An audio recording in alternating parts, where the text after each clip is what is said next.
Welcome to Speak of the Devils, the premier podcast for Sun Devil football. I'm Brad Denny with 3TV. And I'm Joe Healy with DevilsDigest.com. All right, Joe, football is just about here. We've weathered the offseason. We've weathered through most of fall camp. And it's now time for one of our most anticipated episodes of the season. We are going to not just preview the season, we're going to go on the record with our illustrious panel and tell you exactly how the season is going to play out. Yeah, we've talked about the season getting real, things approaching. There are actual games of American college football being played this weekend, not necessarily by Arizona State, but by other teams across the country. So the real is really real. And as you mentioned, we've got a great guest list here around this table to chat it up with us. Brad, why don't you go ahead and make those introductions? All right, so for the 103rd time on the airwaves of Speak of the Devils, Rabino, publisher, DevilsDigest.com. Does it ever just kind of get like routine just coming on the show now that you're in the triple digits? I don't need the GPS. The car just drives itself to the studio. On the opposite end, I have to make a new entry in the hallowed spreadsheet.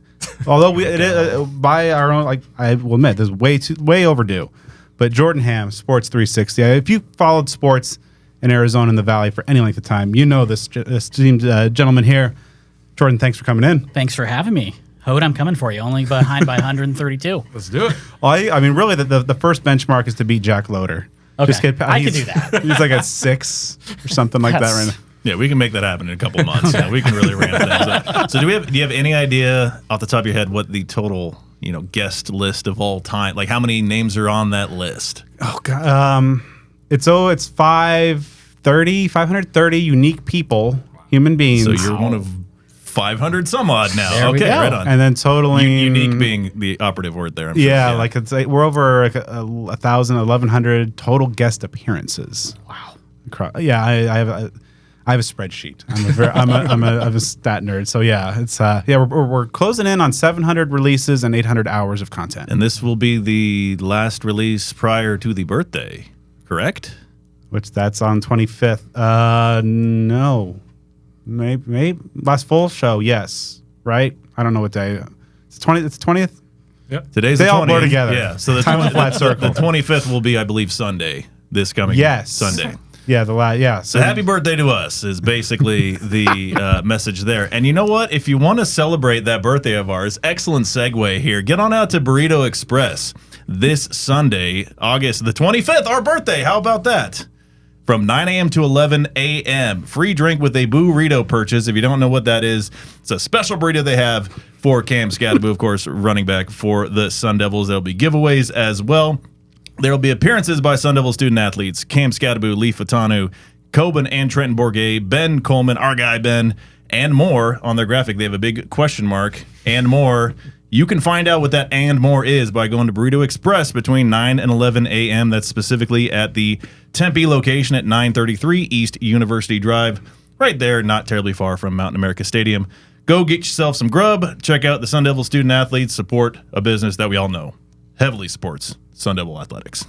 All right, so let's dive into our season preview. We're going to take a kind of quick rundown of where things stand with the season, just days away, each position, and kind of take a big picture look. And then, as we have done for 14 seasons now, 14th season. From the 13th year. Yeah, it's like, the age and the amount of years, you got to add one to it. We're going to go on the record, make some predictions, and tell you exactly how the season's going to pan out. But let's start off with quarterback. Just a day ago, what we all knew was going to happen. Sam Levitt, quarterback 1 for the Sun Devils. Let's start off with the rookie here. Jordan, what do you think has jumped out about Sam Levitt in terms of what he's brought to the offense now that we have all of spring and most of fall camp as kind of a baseline?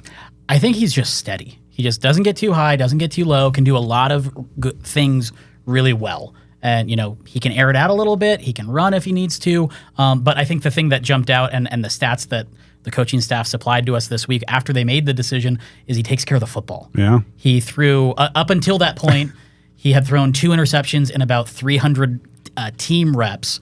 And then he promptly threw an interception today. 6 today. But if you're taking care of the football like that, it's really hard to shoot yourself in the foot when you're not throwing interceptions. Yeah, Hode. I mean, obviously there was a battle, especially with kind of some dramatic twists and turns Jaden Rashad is here, then he's not, or he's hurt, and then he's not here. They bring in Jeff Sims, a much maligned figure. Nice kid by all accounts so far. But, what do you think, really allowed Sam Levitt to just be the guy? And how confident do you think he is? Obviously, a lot of asterisks in terms of the passing game struggles last year. But do you think, provided normal injury attrition next season, that this passing game should, be fairly decent with Levitt at the helm? Yeah, I think, you mentioned Jeff Sims, and let's be fair over here. The first few days of fall camp, Jeff Sims was giving Sam Levitt quite the competition. And then Camp T happened. And for some reason, that was the turning point for Jeff Sims, while, like Jordy said, Sam Levitt just kept on being steady, kept on being consistent, really, taking care of the football, really executing the offense that Kenny Dillingham and Marcus Arroyo do want.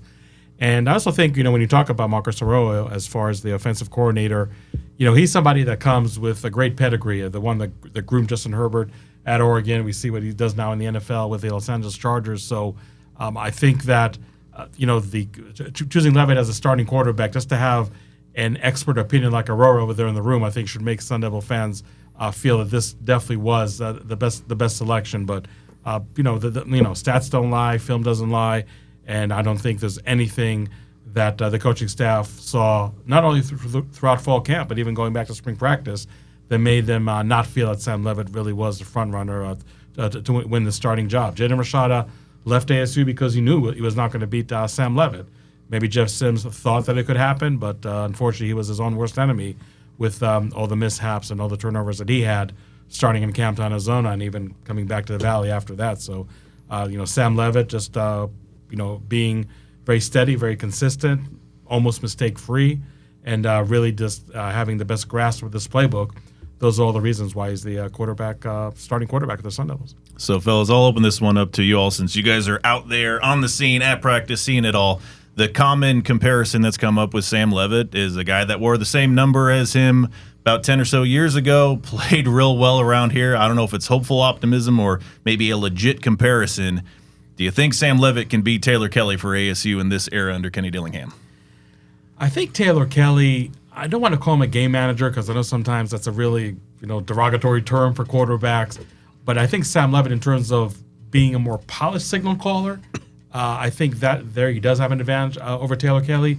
However, Sam Levitt is not a statue by any means, but Taylor Kelly was one hell of a mobile quarterback. I mean, I can't think of any quarterback that really had the mobility of Taylor Kelly since then. I mean, maybe Jaden Rashada from the little that we saw from him. But I think intelligently, he was a very smart runner with what he did, especially under Mike Norvell. There. Yeah, exactly. And I don't mean to diminish what Taylor Kelly did, but to have Jalen Strong and have that fade, back shoulder fade, work to perfection. That was just bread and butter. And I think Levitt has more in his arsenal. I also think he has maybe a better wide receiver group from start to finish than Taylor Kelly did. I mean, Taylor Kelly, yes, he had Gary Chambers, he had Jalen Strong, but I don't know if he really had just the gamut of talent that a guy like Sam Levitt has. So Sam Levitt, I think, has more talent as a quarterback, maybe not the mobility of Taylor Kelly, but I think we all saw throughout fall camp when he was asked to run the ball, or maybe it's not a design run, I think Sam Levitt can definitely get the job done in that area. So maybe a little more well-rounded than Taylor Kelly.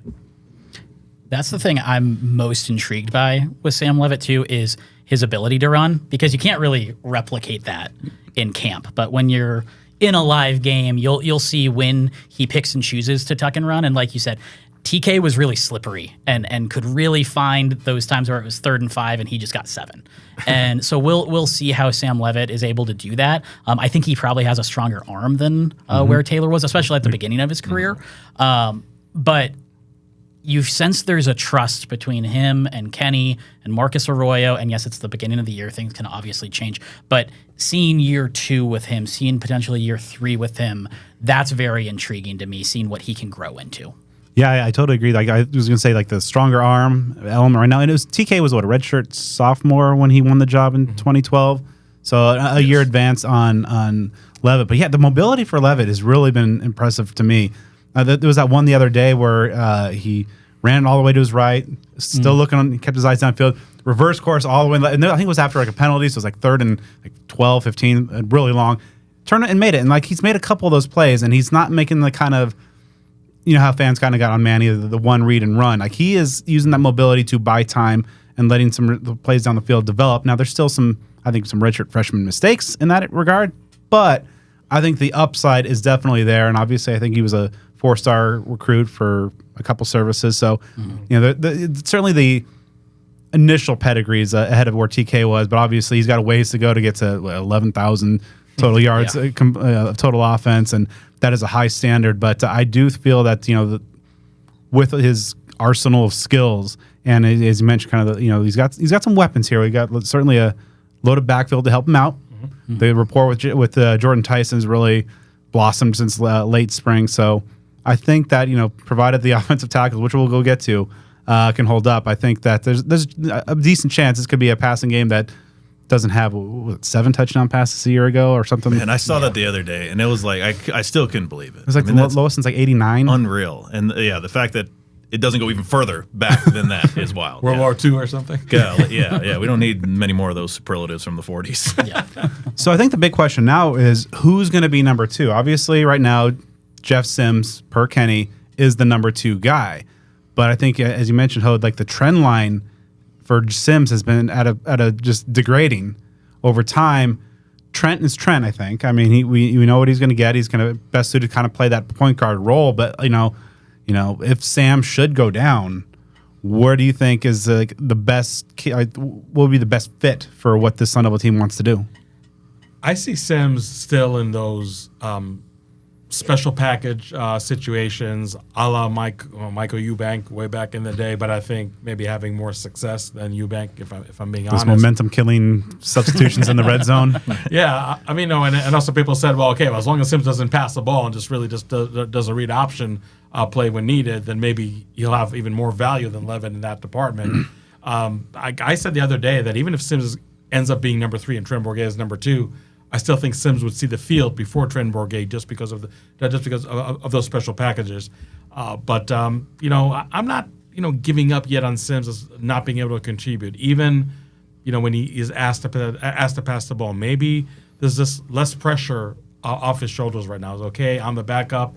I'll go ahead and accept that role, and maybe just have a different approach altogether. Maybe it's going to be conducive to some kind of success. So, are the coaches really that confident in Sims, maybe as they are confident in Trent Bourget? I mean, I'm not sure about that if I am being honest. But I think Sims being the number 2, on the one hand, it was a surprise to me because I think Bourget definitely outplayed Sims in the last week and a half. But again, if you're looking at those special packages, I expect Sims to see the field over Bourget, maybe number 2 for his depth chart status does make sense. Yeah, I mean, to keep the comparisons going to a decade ago, like you mentioned, Eubank, he had a role in those special packages, but when it came time for another quarterback to be the starter, that was Mike Bercovici. So it could be kind of a similar thing, along those lines. And I'm really curious where Sims is, mentally, especially if he gets more time. To your point, is he going to be more relaxed because he's in that role? Or is it going to be extra pressure that, hey, like I need to perform right now. My college career is winding down. I get this small window of opportunity if it were to come about. So that's something that I'm eager to see because, again, I was just kind of going by what you all were reporting from practice, and things seemed like quite a bit of momentum in the early standings with Sims. Like maybe he could really compete to start, and then Camp T happened, and it was over. Was it 2002, 2003 where Andrew Walter always came in for the Hail Mary before 01. halftime? Yeah, 01, 2001. Yeah. So maybe that's Jeff Sims' lot in line. Yeah. And I think it depends on what Marcus Arroyo, what Kenny Dillingham want this offense to look like should Sam go down. Would they rather have the 85% that they talked about with Jeff Sims of where he looks like an NFL quarterback and he looks like Jamarcus Russell, flinging it around? Or are those 15% of detrimentals, does that undo everything? And, they value so much taking care of the football. So if you continue to take care of the football, maybe you could make a case that Trent Bourget probably might be the better one to fit in there. But I think there's a very good debate to either one. And I would say out of all the reasons why you would want, as an ASU fan, for ASU to blow out Wyoming, blow out Texas State, maybe Mississippi State if they can, is just to see what Sims can do in a good quarter and a half of football when the game is not on the line, because I think there definitely has to be some confidence building with him because you never know what's going to happen down the road. And to your point earlier, Brad, Sam Levitt, talented as heck. He's still a redshirt freshman, about to play his first full season as QB1. It's anybody's guess what you're going to get from him throughout the season. It's going to be really interesting to see how that all shakes out. But, Sam or Jeff or Trent, whoever's taking those snaps is going to have the benefit of a damn deep backfield. There's been a lot of talk that it's been the deepest since, 96 when you got, Marlon Farlow's at number 4. This goes 6 deep with guys that all have flashed, or, 5 of the 6 that have participated in fall camp have really had their moments and flashed well. I think the big question right now, let's start with Jordan, how do you think the load should be dispersed? Because we've seen Sean Aguano every year say, I'd like to get some multiple guys involved. Every year, whether by performance or maybe just, some guys getting dinged up, it's been like a bell cow type of situation. How do you think this year, with the deepest backfield in memory, how it's going to be kind of working out? I've seen this movie before. And Sean Aguano has said, oh no, we got all these options and we got this and this. It's still Cam Scadaboo's backfield. So I still anticipate the bulk of those going to him. I think DeCarlos Brooks is a great situational back, especially when he is fully healthy. That was his big deterrent last year. He just could not get healthy enough to stay on the field and had some freak injuries in the process. But like you said, there are so many different types of backs and they haven't been shy about, hey, we're going to put 2 different running backs in the backfield at the same time and just try to cause some chaos. And, I think Rulik Brown could be a weapon in the passing game. I'm really intrigued by McCaskill. I feel like that's one we haven't quite gotten the full flashes, and I think that's just to the depth of what this backfield looks like. We could literally list everyone in the backfield, but I still think it's Cam Scadaboo's backfield, and everybody else will be finding creative ways to get on the field and be involved.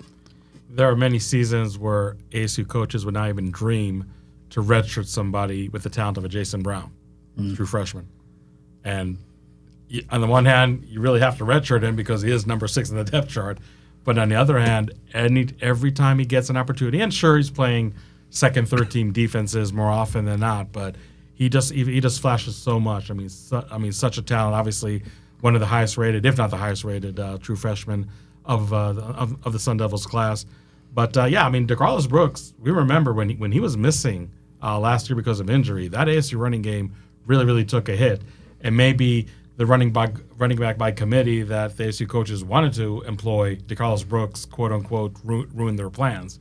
So now if you don't have DeCarlos Brooks, you have Alton McCaskill, you have Rulik Brown. Kyson Brown is having an outstanding fall camp. He's seen a lot of reps with the ones. Yeah, absolutely. I always say you can never have enough running backs. So any Sun Devil fan thinks that 6 running backs is too much, and I got to redshirt Jason Brown.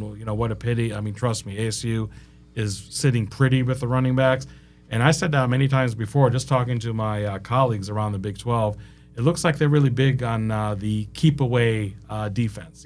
Just keeping your offense on the field as much as possible and keeping the other offense off the field. And I think if ASU is maybe going to do some kind of copycat version of that, maybe they really do have the tools to do it with such a very, very, very deep running back group. Again, biggest question is, does Jason Brown redshirt? Does he not redshirt? I asked Kenny the other day, in this day and age of NIL and transfer portal, does that really alter your thinking about redshirting a player or not? He said, I'm going to play each and every player that I think can help me win. And I think Jason Brown is a player that could help you win, especially if you got a rash of injuries over there at the running back position. But to your point, Brad, just an absolute crazy stable of running backs, and yes, better than the 1996 stable of running backs, and that was one heck of a group. I'm going to be it's going to be my season-long campaign to get Kyson Brown 75 touches. Whew. And so that was actually going to be like, you just kind of touched on it, Ho. That was going to be my question for you guys is, in this era, the transfer portal and just needing to keep everybody happy and looking ahead and saying, all right, if a guy like Kyson Brown is looking awesome now and he could punch his ticket at a lot of other schools if he's the 4th string running back at ASU, does that influence how they use these players? According to Kenny, he's gonna play every player, true freshman, senior, that he knows can help him win. I kind of half jokingly said that a guy like Sam Levitt was probably like really an attractive transfer portal guy because he redshirted last year in Michigan State. Any team that's going to transfer to is going to have 4 years of eligibility for a quarterback that you definitely see some kind of potential in. That makes her a really, really attractive transfer. So yeah, I mean, a guy like Jason Brown, could be an attractive transfer, and you really hate to even talk on those terms. Sure. Jason Brown hasn't played even one college game yet. Right. But I think that Kenny Dillingham is a guy that does throw a lot of caution to the wind. He definitely is a gambler. We saw it quite a bit in 2023, and maybe a lot of those instances he did what he had to do because he was forced to do that, not because he's trying to be cute or creative or anything like that. So I think that if he thinks a guy like Jason Brown, number 6 running back on the depth chart, can help him win, then he's going to play him. He's not going to worry about transfer portal, NIL, how those elements really affect a guy like Jason Brown in his future in Tempe. Yeah, and I think, 2 of them are going to be gone after this year. Brooks and Scadaboo, are both in their final year of eligibility. So it will whittle down. Not that we're trying to look ahead to the 2025 season quite yet. We got to play 2024. But, I mean, it's a thought process that you have. And it is kind of that I don't know, maybe it's pessimism that a lot of fans are interested in as far as, okay, if a guy does well, then maybe he bolts. If he doesn't get playing time, we can table that for another time. Yeah. Let's just hope Limit that the none of them have to start a quarterback. I mean, Yeah, that is true. so good problem to have. And I talked to Iguano recently, and he mentioned that they even got some 3 running back sets that they might be throwing out there. So who's that? Bring back the triple. Hey, let's go here. Let's go. All right, moving on to wide receiver now. Obviously, the big departure, Elijah Badger from a year ago, kind of just was the wide receiver 1. But Jordan Tyson, folks, as we know, has looked real good. Today, I made the full extension dive and catch on that deep ball from Levitt. Jordan, do you think that Tyson has the ability to be that wide receiver 1 and maybe kind of replace the production that was lost when Badger left for Florida? I think so. I don't know if he'll get as many targets, and that just speaks to the depth of the room. Yeah. But he has the talent to do it. And you noticed when Rashad Samples left and Hines Ward came in, who was attached to his hip the entire time, the rest of that spring ball? It was Jordan Tyson. And I think they made him a priority in that time, and they've continued to work within that group. But I think Tyson could be that big play guy. We saw it against ASU a couple of years ago, and now he's here in year 2. And yeah, he's made some big time plays, and I think he has a really strong connection with Sam Levitt. Yeah, and then the guy that just joined fall camp a couple days in, Malik McLean, he has been good. Like, he's running with the first team, good. So I think we all pretty much agree that like Tyson's kind of that number 1 or has the potential to be number 1. But how do we see the rest of this depth chart behind shake out? And Stovall's been a constant with the ones. We've seen other guys with Jake Smith, Guillory, Trey Mire, and then now most recently Malik McLean with the ones. How do we see, like, we'll fill out that depth chart, 2, 3, 4? Yeah, I mean, it really is something that gives you the quote-unquote good headache as a coach. I mean, Xavier Guillory has shown some flashes in fall camp. Troy Miri, maybe very, very early on in camp, showed some flashes, was hampered by an injury, as Hines Ward said, that injury that goes all the way back to spring practice that has not fully healed. But, I wouldn't forget about guys like O'Meara and Guillory, because I think, one play here, one play there, they've shown what they can do.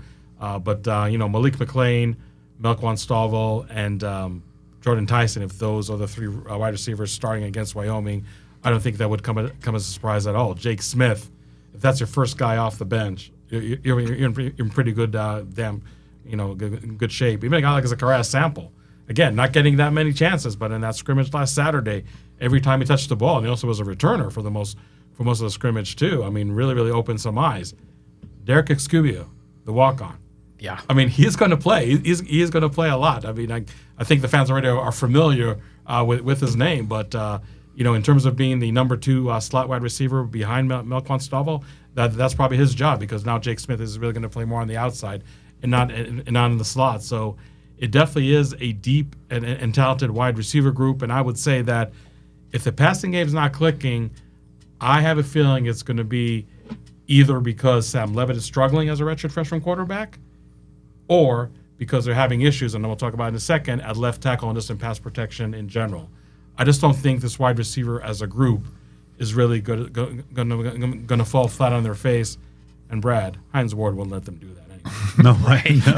And I think it helps that, you've got some separation of skill sets. You got guys like Tyson and Guillory who are more your deep threats. You have O'Meara and McLean, those are your bigger body guys. Someone like Stovall is kind of like that possession receiver. So they bring a little bit of something different. You've seen lineups in the past where it's just a little bit more kind of all the same from top to bottom, or at least less difference. So I think that particularly helps. And yeah, just going to echo it. Just really eager to see Jake Smith specifically. Yeah. I mean, that would be a great vindication story. I mean, the dude has not played in a live game since December 2020, which is just wild. And it's the truth. So to get that out there, I mean, that's going to be a huge moment for him, I'm sure. A fully healthy Jake Smith could be a problem. Yeah. And, I covered him when he was in high school.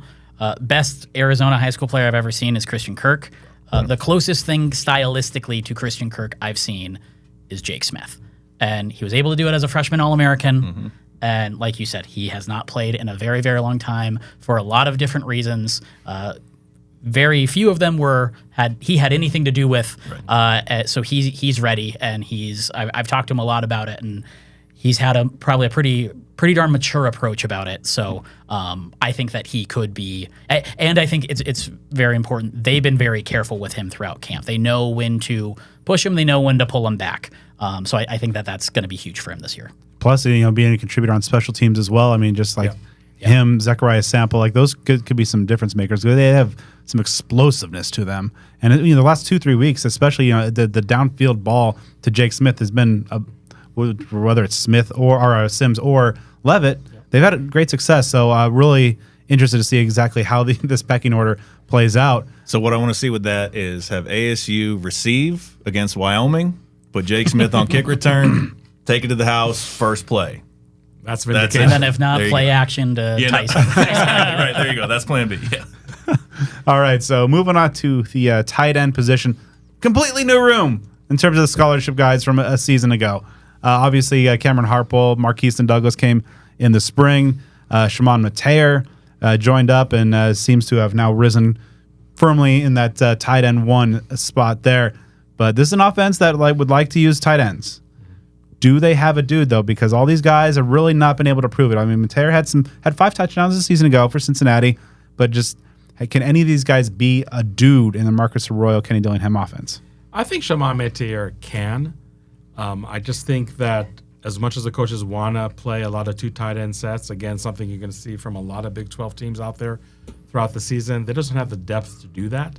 But I think Shimon Mateer is really a very well-rounded tight end. I mean, very good pass blocker.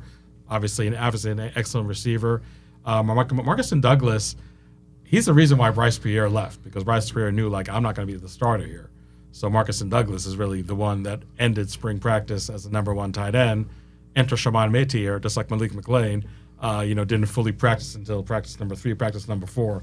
And once he did, it was like he was here for the last 4 years. I mean, just an absolute instant impact guy. Kind of under the radar, Cameron Harpole. I thought he was just a one-track mind tight end, if you will, just a blocking tight end. Maybe you throw him a bone over here with one route a game or something. But he's actually not a bad route runner. I mean, not like Mateer, probably maybe not like Douglas. But I think he can run routes, pretty well. It's just a damn shame that Jaden Fortier, the true freshman, who did tear his ACL in the Oregon High School State Championship game in November, did not come to ASU fully healthy. Still not doing, full contact drills. But if somehow you can get him at the end of the season, they probably still want to redshirt him. I'm not saying burn his redshirt by any means. Maybe he can be just that bonus, down the road during the season when you just need just another body of tight end over there. But it's a small group. They would want more depth, but I think the players they have are going to do okay. For the people that want to see the tight end as an integral part of the passing game, you might have to wait another year because they just don't have, I don't think, enough bodies for that to happen. All right, Jordan. So obviously you've covered, the Valley sports for a long time, so you know Jason Mons pretty well and what he's been able to do. What is your view of what he's able to do so far to this point? But also now you get a whole new group of guys from a season ago when the expectations were pretty high with Conyers and Pierre and such. Now you have some very talented but very unproven guys to learn from Coach Mons. I think he wanted a group that was really versatile, and I think he accomplished that. all these guys have different skill sets, and I think Shaman kind of probably mixes them all together the best out of everybody. And again, he was a late pickup. I think he really transforms that room quite a bit. But I think Mons really enjoys that development side and getting the guys pulled up. And every time I'd go to Saguaro, it would always be, yeah, we got these seniors. Here are these freshmen we're really excited about. So I think he really thrives in the teaching. And he's, I think the staff is good about recognizing walk-ons. Mons is probably the best in terms of like, hey, you got to go check out these guys that might be in the back of the line, but they're working hard. We could use them on the field. So I think that he, again, really wanted to get someone that can solve a lot of different problems, and it may be a mix and match. I think the other thing with this is we talked about Sam Levitt's ability to avoid interceptions, turning the ball over.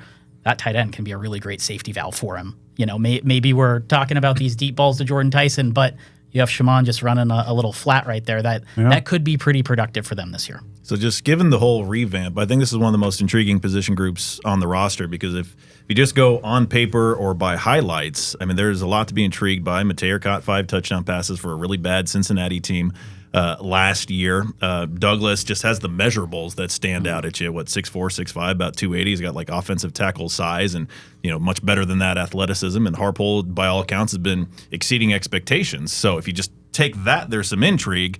Got to see how they put it all out on the field, because last year the position group as a whole, now obviously the offense as a whole was the case, but didn't perform up to expectations. I think Connors had 30 receptions, if I'm not mistaken, and everybody was thinking he'd probably double that. A lot of things factored into that, so we'll see how this year compares to last year, because I know those expectations were pretty high. And you get to see Jalen Conyers in about a month from today. Yeah, there you go. Yeah, a little bit over a month there. Yep, that's for sure. All right, so let's move to the trenches. Offensive line. To me, this is a concern and remains a concern. Feel pretty good about Lee Fatanu, Ben Coleman. Elsewhere, I don't know, guys. I mean, it's one of those things where is ASU's pass rush and defensive line that good, or are the pass protection struggles for the line that pronounced? Because we've seen a lot of defenders in the backfield, especially over the last couple of weeks.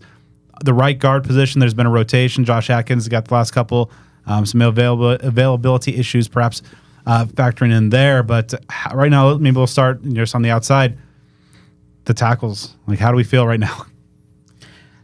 I feel like with this entire offensive line, it's so hard to evaluate because we didn't really get to see them as a unit last year. It was game 2 when Emmett Boley went out for the rest of the year, and then it was just kind of hopes and dreams and a little bit of duct tape trying to keep that group together.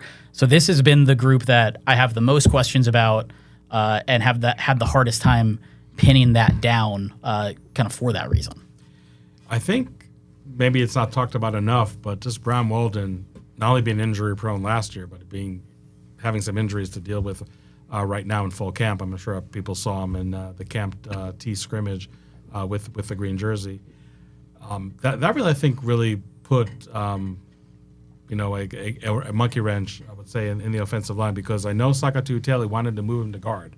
So to your point, Brad, I mean, with the right guard position, maybe Bram Walden, could have been the solution over there.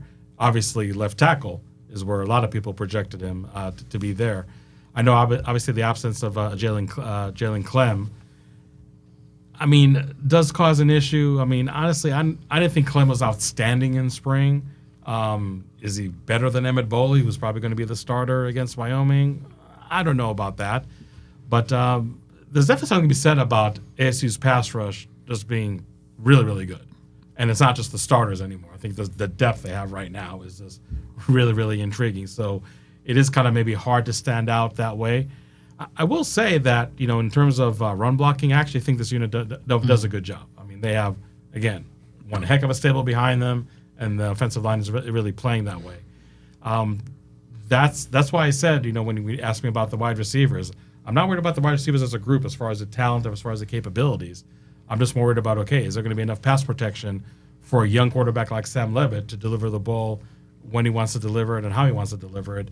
That's going to be a big question, and those tackles are definitely going to have a lot to do with the success or failure. And I think the tight ends as blockers. I think their importance is even that much more elevated, in my opinion, just because you have those issues at tackle. So whether they're going to line on the right side or the left side of the line, those tight ends are really going to have to be on their A game as far as blocking, because this is an offensive line that is better than last year, and that's not saying a whole lot. I realize that, but they're really going to have to step up in the pass blocking department, because I think they got a good quarterback, and that quarterback has a lot of great aerial targets at their disposal. But if you can't block, that whole thing falls like a house of cards. And I think one thing that's a little unsettling is for all the accomplishments that the team did almost across the board in the transfer portal, the ones that they acquired at the offensive line, these guys aren't really factoring into the starting lineup right now. You know, you got a guy like Atkins who's kind of in and out of the starting lineup. That Matuatia, came in and had a cup of coffee and transferred down to Tucson. You talk about Clem, Joey Sua, these guys that came in, and maybe they have bright futures, and maybe they will contribute over the course of the season. But here we are on the brink of the first game, and none of those are really factoring into the starting lineup. And when you looked into the spring and obviously after the fall, that was an area where you needed to address the starting lineup by way of the transfer portal. Yeah, maybe they go like the Jim Harbaugh route and put like 6 offensive linemen, a little razzle-dazzle. Yeah, I mean, because some smash mouth football, bringing those three running backs, 8 tight or 7 linemen, quarterback. Sure. Or maybe just direct full Big 12. Yeah. So yeah, obviously some issues and questions to remain, but Saga Tuatele working with the kind of all the situation last year, I thought performed pretty well. So maybe hopefully they don't have to go to 11 starting lineups in 12 games this year. They get some consistency there, because I think that there's some potential, but I think that right now for me it's overshadowed by so many question marks, and maybe some guys that are dinged up maybe can get back, but we'll see. We hopefully, as we talked about, there's a lot of offensive weapons we don't want to see get wasted. Just because if you can't, provide some time, some daylight in the run game and whatnot, it's going to be a long season. Switching over to defensive line, a lot of depth. Yeah, a lot of kind of a completely different story almost. I have no real concerns at this point. I have maybe some questions about whether the interior can hold up to the rigors of a Big 12 schedule of running attacks, but let's start out the ends. I mean, we talked about that just a moment ago, just in terms of the offensive tackle struggles to keep those guys at bay, even with, as Kenny Dillingham said, Prince Dorbaugh's temporary absence and TBD. Like Elijah O'Neal slipped in and is like 1-2 sacks a practice. Clayton Smith still a terror. Roman Petrie got reps with the ones. I think he's looked good. Looks like he's added some good weight since spring. Justin Watley is like all over the place. Yeah, and talking a lot of crap. Oh yeah, just went to the Cincinnati game. That crap was so yeah. Just let's maybe start at the edge spot, Jordan. What do you think that even if they have to be without Dorba for a chunk of time, how do you feel that the Sun Devils are at edge? Yeah, with what Clayton Smith was able to do, I feel like that was a good framework last year, and he's looking to build upon that. And from everything we've seen in camp, spring ball, he's been the dude. Like he is one of those guys, when we get down to the all Big 12 selections, like he was one of the first ones I thought of like, he was on my ballot. This could be the dude. And then like you said, Kenny said a couple days ago, Elijah O'Neal might be the most improved player on this group. Roman Petrie is a converted safety and has brings some athleticism. Brings 6'5" safety. Right. It sounded like it was like an Adrian Wilson like put him down in the box type thing. But that was one of our first conversations that we had. So there's a lot that you can cycle through, and this is a position that there probably will be some attrition. There will be some injuries throughout the years. Guys will get dinged up, but it feels like Charlie Ragle has a good group that he can just kind of roll with. Yeah, even Jamon Tapp's been factoring in, maybe more so in the early camp, but another experienced guy who's been through a Big 12 schedule. Yeah, I mean, with all due respect to BJ Green, definitely have to give him kudos for the journey that he took to get to ASU and how well he played at ASU. ASU's not missing him at defensive end. I'm sorry, they're just not. With a healthy Prince Dorba down the line, with Clayton Smith, let's say those are your two starters. And then you have Elijah O'Neal, who not only is the most improved player in fall camp, I think he showed a lot in spring practice. He even showed a lot at the tail end of the 2023 season. Then you talk about Jamon Tapp and Justin Woodley. I mean, that is one heck of a depth chart at defensive end. I mean, again, I don't want to sound like Mr. Recency bias here, but I just don't know when ASU had that deep and talented of a defensive end group. So I think they are doing well in that department. Deron Reynolds, that is one heck of a staff upgrade right there. So I think that the defensive line as a whole, defensive ends in particular, are in very, very good hands. And it's definitely a unit that, I know we'll talk about the cornerbacks later on. That cornerback group is really going to need a good pass rush to boost their confidence and make themselves feel good about themselves. And I think this defensive end group can really help not only the cornerbacks group, obviously, but just the entire defense for ASU. So some similar talking points, kind of like tight end, kind of like quarterback, where, eager to see what happens when the lights go on. Can Clayton Smith go from being that 5'6" sack guy to maybe that double-digit guy? Can Elijah O'Neal end his career on a very high note? How will those reserves do? A guy like Jamon Tapp, he's someone that, man, I really hope that it can come together, because you look at him as a recruit. He's if you look at this entire roster and where they were as high school recruits, I think he's one of the top 5 rated players that ASU has from before he signed with Texas. So there's a lot of optimism, especially by comparison to those other position groups. So this should be, a position of strength, especially if Dorba, can be more healthy than not. But again, they got to put it on the line when it's out there. All right, shifting inside the defensive tackles. I mean, do we have is the next big defensive star CJ Fight?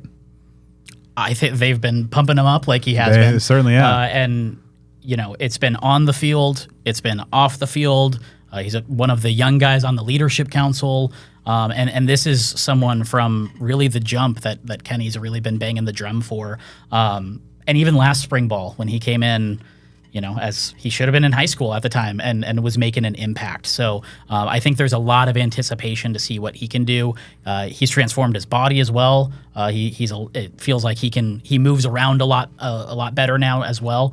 So yeah, I think he could be certainly a household name here the next couple of years. Yeah. Yeah, I think CJ Fight, if you're an ASU fan, is always going to put a smile on your face, committed, decommitted, and recommitted to ASU to a brand new staff. And I don't think that's something that really should be taken for granted. Crazy how another Texas player on this ASU roster that didn't get a whole lot of love from Big 12 teams or just teams in power conferences. I don't know why, because the guy is absolutely a legit player. And I do like the depth around him. I think that Jacob Kangaika, again, a player that's going to put a smile on ASU fans' faces for another reason, because he played in Tucson last year. That's one heck of a pickup. Jeff Clark, good friend of BJ Green, almost came to ASU because of BJ Green. Now he comes a year later from Louisville. Great depth over there. Zach Swanson from Texas, maybe not so much lately, but I think early in fall camp, I think maybe he was, again, under the radar surprise. Not a lot of people talked about him. I still think of guys like J.P. Dieter and Tristan Monday. If those are number 5, number 6 defensive tackles, I think that's the level of talent we haven't seen from an ASU team in quite a while. So I think maybe there's less pizzazz, if you will, inside than outside, and maybe that's really just the nature of the position to begin with. But I think overall, this defensive line in the interior and on the ends is definitely more talented. Like you said, the Pac-12 last year was all about aerial attacks. The Big 12 this year is all about punishing ground attacks. And I think the defensive tackle group on paper, and the linebackers too, and I will talk about it in a second, do have the talent, I think, to do a pretty good job against those attacks, but they better be ready. Because even those players in previous stops, I don't think week in and week out they're going to see anything like they're going to see this year in Big 12 conference play.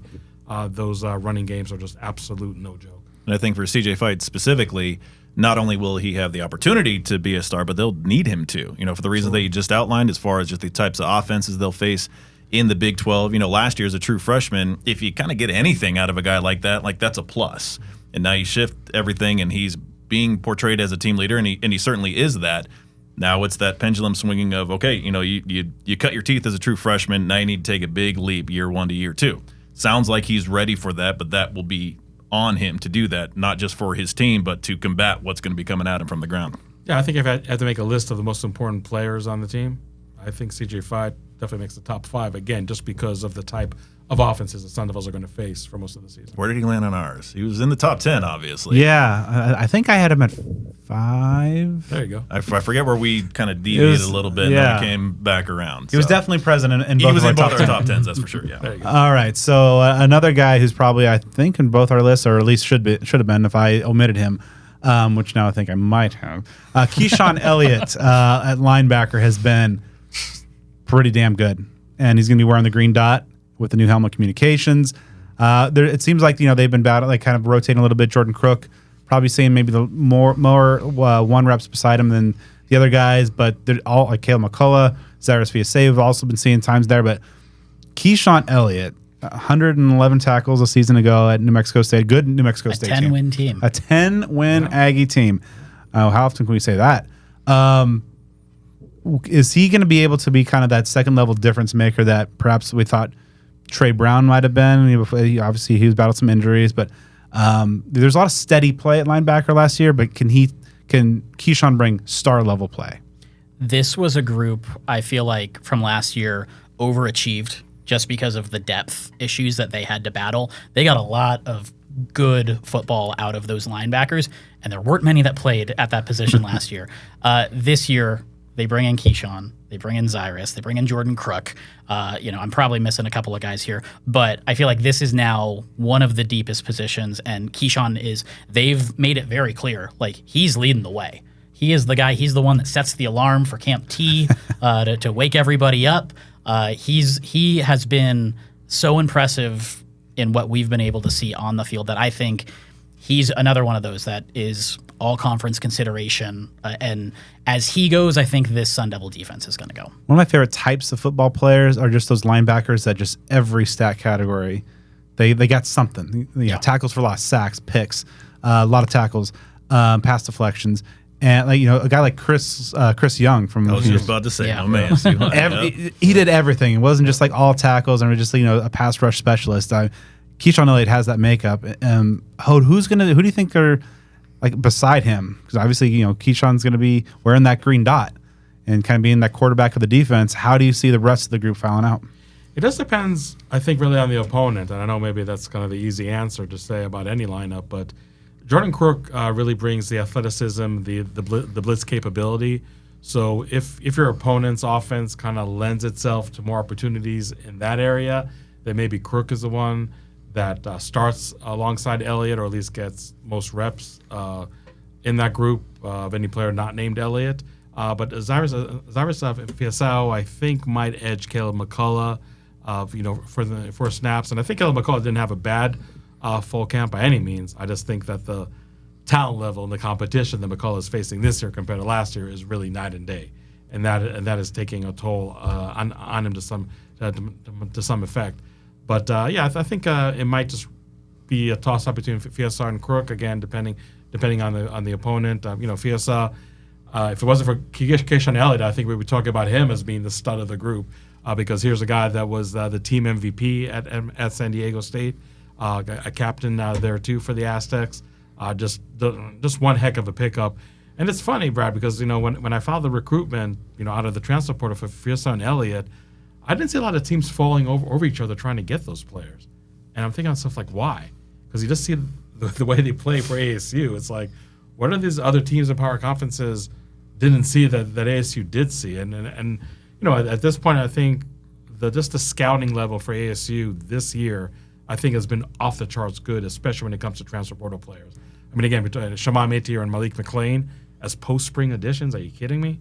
Like, where's like the stiff competition for those guys?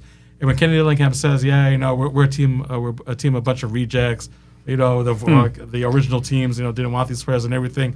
I mean, sure, he's saying with a smile on his face, but he's right. I know Penn State's a great team, but they really couldn't use Malik McLean. Colorado, what did you guys do to run off Shaman Matier and Alton McCaskill? I mean, like, seriously? You only won one game more than ASU last year. So, it's just really interesting to see those quote-unquote rejects from other teams just coming to Tempe and flourishing. And yes, I get it. It's only fall camp. No games have been played. But to see guys like Elliott and Fiasay, like, being, the tip of the spear of your linebacker group, that's just absolutely amazing. And again, this run defense is going to need those guys, and I think ASU does really have the right players at linebacker. Really curious to see how the season plays out with in terms of just these guys under the tutelage of AJ Cooper, because as you mentioned, Jordan, like last year there's not a whole lot of depth, and Trey Brown got dinged up a little bit, and it's kind of a thin group, but they still had quality production. And I talked to Caleb McCullough today, and he really kind of raved about how AJ is bringing like the best coaching and really helping to elevate, and that from that developmental perspective. And I think when you bring in guys like Crook and Elliott, these are types of linebackers that have flourished at other places, perhaps not getting the level of coaching. I'm real curious to see if they're able to level up with Cooper as their coach, and also in a Brian Ward scheme that really lets them play to their strengths. And I think overall, it's a much different landscape than it was this time of year and through that first month of the season. I mean, think back to this time of last year when you had that whole Juwan Mitchell fiasco. And then Colorado. Yeah, exactly, right. And then Will Schaefer plays a few games, redshirts, transfers. That's his decision. You have guys like Tate Romney, Caleb McCullough, who again played at or beyond the level of their capability. Romney was a very pleasant surprise last year, but I mean the depth, as you guys mentioned, was next to nothing last year. So as far as just a pendulum swinging of one direction to the other, and that other direction being a positive thing for ASU, linebacker is about as significant as it gets, maybe on the whole team. And one name to watch here that probably not this year, he probably won't crack it, but next year, AJ Cooper raved to me about Thunderbird and what he's been able to do as a redshirt freshman now. And he has his feet under him more, and he's learning from all these guys that have so much experience, and he's just been a sponge. Yeah, and he had a couple of really big plays in the Saturday night scrimmage at the stadium. Maybe yesterday or today, they're all kind of practices blend together, but a couple pass breakout. He's been good in coverage. He's been good. He's not afraid to, throw up there and get up there against the run. So yeah, some good depth. But I think if you're heading the at least the early part of the season with, the 3 transfers and McCullough as your top 4, I think that's pretty good. Yeah. Especially with that line in front. And especially when you're playing a 4-2-5. So yeah, you like to have depth at linebacker, obviously, but it's not, the level of depth that you need in a 4-3-4. Obviously. And also, I should mention about Martell Hughes. I mean, true freshman, probably going to redshirt, but he's definitely showed a lot of flashes. And, in the age of the transfer portal, I'm really hesitant to say, watch this true freshman be the foundation of the position for years to come. I mean, you have to be careful in the era of the transfer portal. But if that guy does stay at ASU, that is one heck of a foundation block to build on. Converted safety, and I believe had a pick in the spring game, right? Like he's getting it. Yeah, and so it's good. It's been good to see him back in the flow of things in fall camp.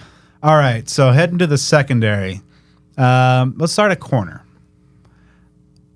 This might be, I'm not as concerned with corner as I am with offensive tackle, but it is my biggest concern on the defense.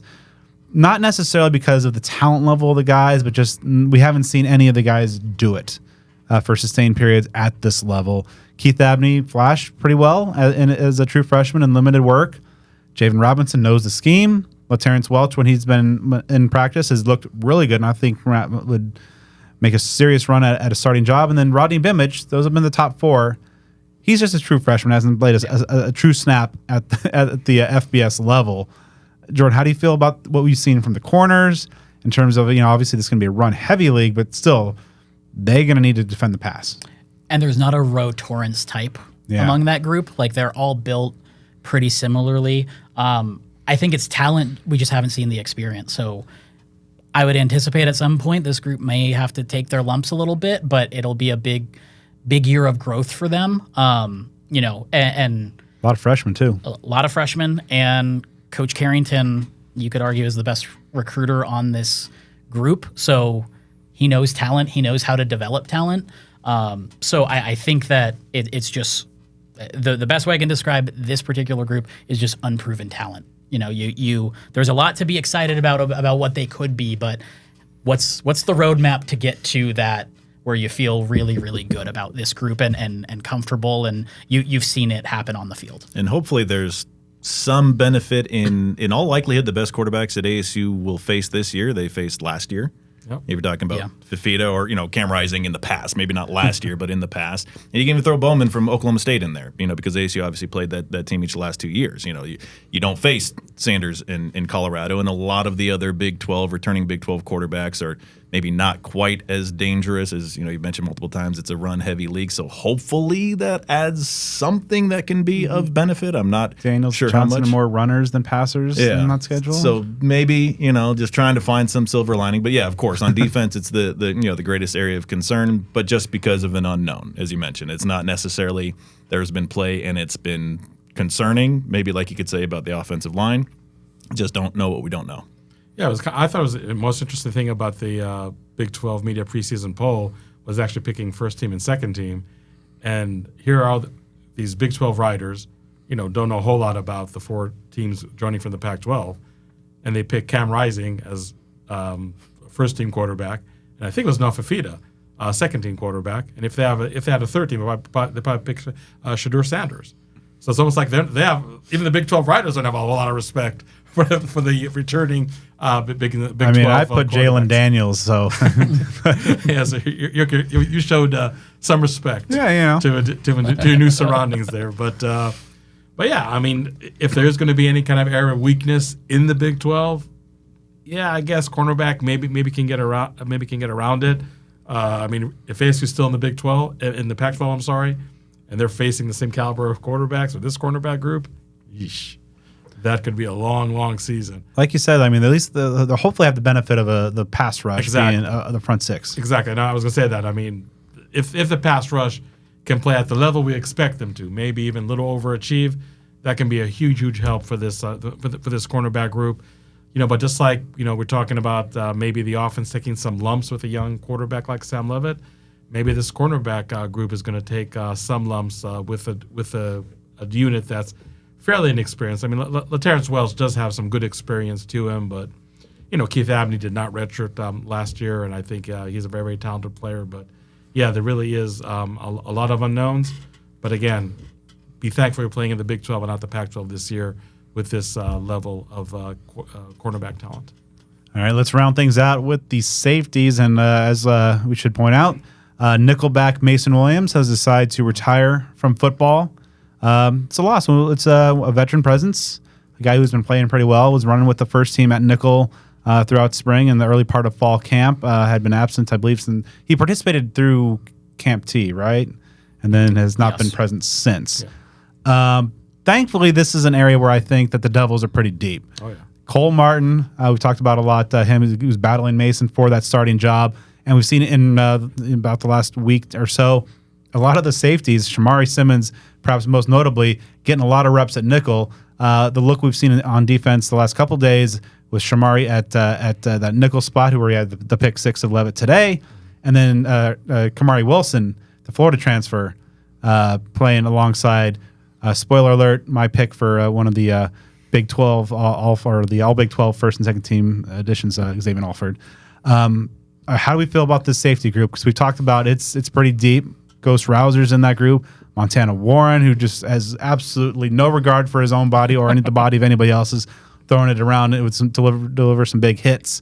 One of the I would say it's like kind of like a equivalent to running back in terms of the quality depth that they have there. Yeah, I agree. It's almost really is an embarrassment of riches over there at safety. Just a lot of proven players. Xavier Alford maybe hasn't sat out as long as Jake Smith. I think Xavier Alford is 2 years since he played a game. Jake Smith 3 years. But I think that Xavier Alford, I like to call him AKA Chamber of Commerce. There's nobody that promotes Tempe and ASU better than this guy. But I really like the way he played in fall camp and even going all the way back to spring practice. So yeah, I mean Mason Williams leaving does maybe give Shamari Simmons a new role. I think maybe more of a physical presence at the nickel spot, and playing in a Big 12 league where you're going to see more 2 tight ends than 3 wides. Now you're going to have that nickel maybe cover a tight end more than they would cover a slot wide receiver just in any given game. So maybe to have somebody more physical like a Shamari Simmons, that could be a benefit for ASU. But I do like Cole Martin. And let's just make it clear over here. Mason Williams ran pretty much exclusively first team until he left. And spring practice, I don't know if he ever took second team reps, at least definitely not on a regular basis. So, Cole Martin was battling Mason Williams all the time. I don't think he was getting preferential treatment or anything like that. But here we are. Mason Williams gone, so Cole Martin by default slide into that position. But this is a really, really great looking safety group. And going back to the point we all agreed on, that with the cornerback group really having a lot of question marks, it's really huge for the safety group to provide that support to this young cornerback group. But Brian Ward, who's not only defensive coordinator but also coaches the safeties, I'm sure he comes to work with a big smile on his face when he sees a group that has to work with every day. Yeah, I'm really eager to see what the Williams departure does for Kamari Wilson. I mean, just look at him as a recruit in the class of 2022. He was the number 3 safety in the country. Another guy. Number 60 overall prospect. Had a really solid true freshman year at Florida. I saw some articles after that year where some folks around there were talking about him being the future of the defense, and then whatever happened last year, he redshirted and transferred. But I mean, that sort of pedigree, just when you see that on paper, you just want to see that materialize in some capacity, kind of like I was talking about with Jamon Tapp. I mean, that guy just has those things on paper, got to put it on the field. But it looks like that door might be opening for Wilson, and he's done it at this level. Like I said, he had a real solid year a couple years ago at Florida to begin his true freshman. I remember beginning of this year when it was, big transfer weekends, and just being like, another safety? Another high-touted safety? Yeah. Like, how are all of these guys going to play together? And then, like we've talked about, so much experience, but also Montana Warren, who is very talented, young. Same with Cole Martin, got a little bit of time out at Oregon. We all know, if you're familiar with Arizona, you knew all about what Cole Martin was as a prep player. This is, I feel like, them and linebacker are probably the 2 deepest groups to me on this defense. I don't think the ASU's better for Mason Williams leaving, but with his departure, that opens up another, so now you have 3 of those top 5 safeties potentially in that kind of that set, that base lineup. I mean, that's intriguing, because all of a sudden, instead of a rotation, Kamari Wilson might just be your starter next to Alford, with Shamari, the reigning team MVP from a season ago, out there creating havoc. And then you got Montana Warren coming off the bench, Ghost Rouser, who's been extremely disruptive when he's been out there in practice, and obviously put together a nice season again for that 10-win Aggie team. Yeah. I mean, that's very intriguing on the back end. A lot of very talented mouths to feed, so we'll see how that plays out. As we kind of put a bow on the defense, though, we've talked about there's always so much talk about starting 11s, starting lineups and whatever. Kenny quipped the other day they have a starting 22, and to that credit, there's been a lot of rotation. They had just the rotation of just kind of the entire D line running with the first team today was Petrie, Monday, Clark, and Watley, if I'm not mistaken. I mean, you would figure it's Elijah O'Neal, Smith on the edges, and then Guy can fight a lot. So I mean, these guys there's going to be a lot of rotation, a lot of playing. How do you think that we see a defense last year that just wore down? They played good for about 7 games, played okay, but then the last 3 were just abject disasters. How do you feel this group heading into the year, and again with the caveat of decent or to average injury attrition, how do you think this group is poised to stack up to the rigors of a physical Big 12 schedule? Yeah, when you ask Kenny, Kenny feels much better about the depth and just be able to practice in late October and November, something that just was not even a remote possibility for ASU with the lack of depth they had last year. Who would have thought that would have been a luxury to be able to practice in October, right? Or to feel that's wild today. And it's they reminded when McCullough and I were talking today, he brought up the whole we couldn't kick a field goal. Literally couldn't kick a field goal at Washington just because things were so bad. Yeah, it's and you look at what a brutal November it was for the Sun Devils, except the swinging gate against UCLA kind of stuck there in the middle. But, and a lot of people were just really taking shots at the defense. And I said, guys, this defense is not as bad as it looks. I mean, September, October, it played good. It played decent. It got no support from the offense, and this is the year that the defense, I think, once again, like 2023, is going to be asked to just pull one game from what and just really carry this team out, to a win. Special teams, I'm sure we're going to talk about in a second too. That was just an absolute abomination for ASU last year. This is the year, 2024. Special teams is going to have to net you a win. I mean, just think about that game against Cal. If you had just a decent punter, that you win that game, and I don't even know if you have to even sweat as much to come away with a W. So this defense definitely is capable. And yeah, I think, playing the 22 guys, like Dillingham said, that's not hyperbolic. I mean, it's definitely a talented and deep team. Again, we talked about cornerback.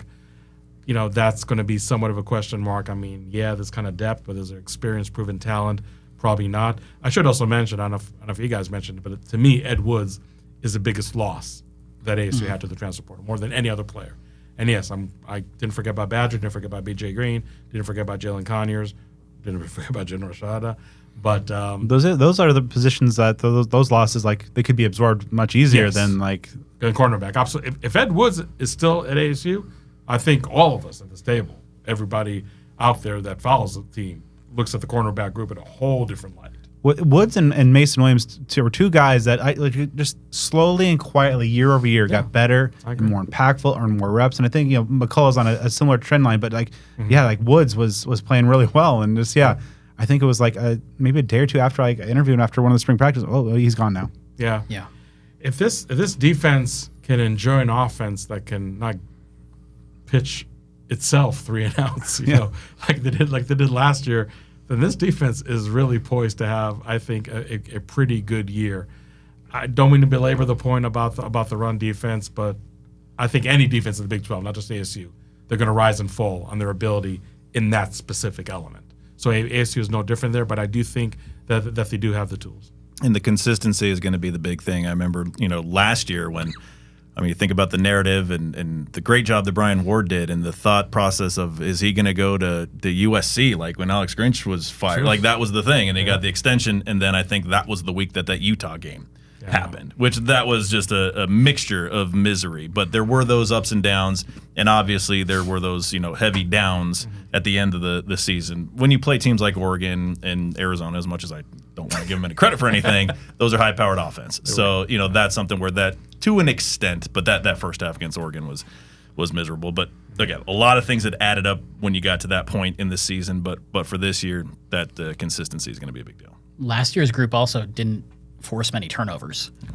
If this group can go back to the average of forcing some turnovers, I think the offense is going to benefit. Obviously, the defense is going to benefit. But this was a group that really had to do a lot of bend, don't break, and just really kind of be in a bare knuckle brawl without having a luxury of getting off the field quicker, because just for whatever reason, just the interceptions didn't really come, the fumbles didn't really come. Then they showed up in the Washington game. Like there was nothing, and then you get that, and then exactly. Because they had 4 there, and then the Abney pick, and it was a 5. Had a couple turnovers against USC. That was the first one. Yeah, that's right. They hadn't forced one up until those. Yeah, and that's like they were playing Romney good defense. Recovered a fumble, and that was the first one of the year. And like every metric, like they were getting disruptions and pressures and sacks, and it was such an aberration. It was so weird. Just what a weird just God, no, that year, all of it. Like just everything. And McCullough was even talking about how like the defense felt the pressure, like they knew the offense was really going through it, and now hopefully they're not going to be having to feel that like we need to have those 3 now. We need to pitch shutout, and it's going to be interesting to see how all that plays out, because I think it's good. They have a chance to be among the better defenses in the conference. All right, before we kind of dive into our predictions, got to talk about the specialists. Area of concern, I think, right now.